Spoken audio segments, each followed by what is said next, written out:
Among the designers whose work forms the backbone of Italiana, Italy through the lens of fashion, which opens February 22 at the Palazzo Reale during Milan Fashion Week, are names that hulk like monuments in the history of 20th century fashion: Prada, Valentino, Armani, Versace.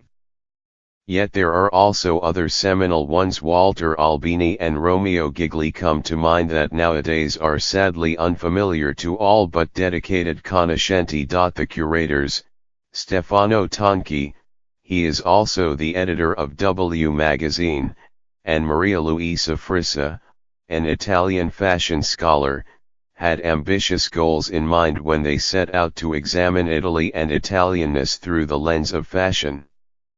Determined to consider what, if anything, the vaunted "Made in Italy" label inside a garment really meant, they also performed an almost accidental act of resuscitation, bringing to light many worthy but lesser-known figures from the Italian fashion canon. Speaking by telephone from Milan one recent afternoon, Mr. Tonchi and Ms. Frissa discussed those overlooked designers and also the gifted craftspeople whose anonymous efforts contributed to Italy's singular stature in the realms of fashion and style. This interview has been condensed and edited. Let's start with what, exactly, is meant by Italian fashion. Stefano Tonchi: in this show, we're talking about a very specific time in Italy, 1971 to 2001, a time when you could say there actually was a national fashion, when Italian fashion meant something in the way that French or American fashion did. It had a specific character in the world. Today it is totally different. Everything is run by global companies. Given all the attention paid to Made in Italy over the last few years, it seems almost wishful to posit style as an expression of nationality. But post-war Italian fashion was something very specific. From its beginnings, Italian fashion benefited from a very integrated system, starting with the fabrics and continuing to the designers and manufacturers. Wouldn't the same have been true of, say, France? When you think about the American or the French systems, they didn't have that organization, from designing fabrics to distribution. Often the fabrics they used were imported from Italy. A lot of French fabrics and even products were made in Italy. Why was that? It was the high quality of the products and at an affordable price. After the war, during the 50s and 60s, Italy was full of very low-cost workers. Many had inherited family traditions of craftsmanship. The idea we had with this show was to demonstrate both the qualities and also the shortcomings of the Italian fashion system. If traditions of quality craft were the positive, what was the negative? There was an overall lack of managerial experience, a lack of coordination. Some of it was the fault of the government, which didn't invest in infrastructure or education to bring Italian fashion to a level where it could compete with what was happening in other countries. But, where the government failed, Italian ingenuity stepped in. When you ask what Italian fashion was in that period, you could characterize it by saying Italy produced clothes of great quality at an affordable price.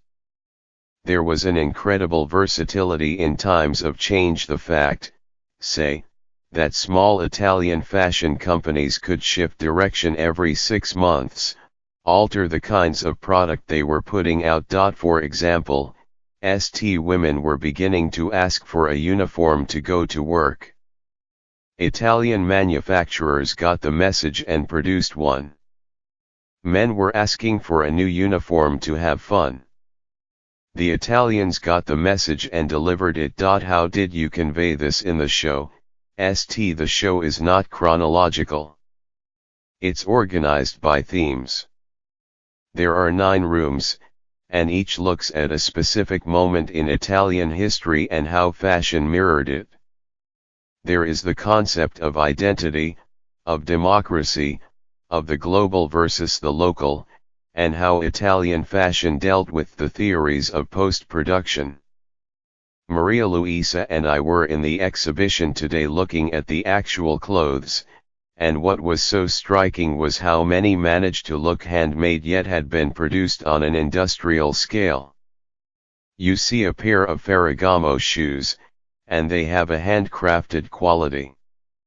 Yet there was an industrial capacity in delivering it. Italian ingenuity as a premise, rather than the usual clichés about an Italian penchant for beauty. Maria Luisa Frissa, it's about Italy solving problems. Designers of all kinds would come to Italy from all over the world because there is the industrial structure there to make idea reality. After the war, a big emphasis was given to small family companies and not the big industrial complex. You could make things in small artisan shops. By shops you mean mills and factories, as is still the case. MLF yes. Americans have always been great at producing in mass. But who pays attention to the quality of the fabric or the buttonholes the way Italians do? Nobody does. And yet in the show you are talking aesthetics but also an ethos that might apply to industrial design. MLF. When you look at some of the Gianfranco Fair clothes and the Giorgio Armani clothes we used in the show, you'll see they're almost designed like a chair. Italian designers in this period were thinking about Italian identity in much the same way industrial architects and designers were.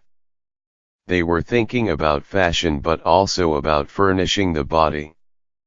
This was happening within the context of a conversation simultaneously going on with the contemporary art of the period, which is why the show also features artwork and photography. Isn't this evolution to some degree a result of post-Marshall Plan reconstruction? Suddenly designers here were thinking about Italian identity.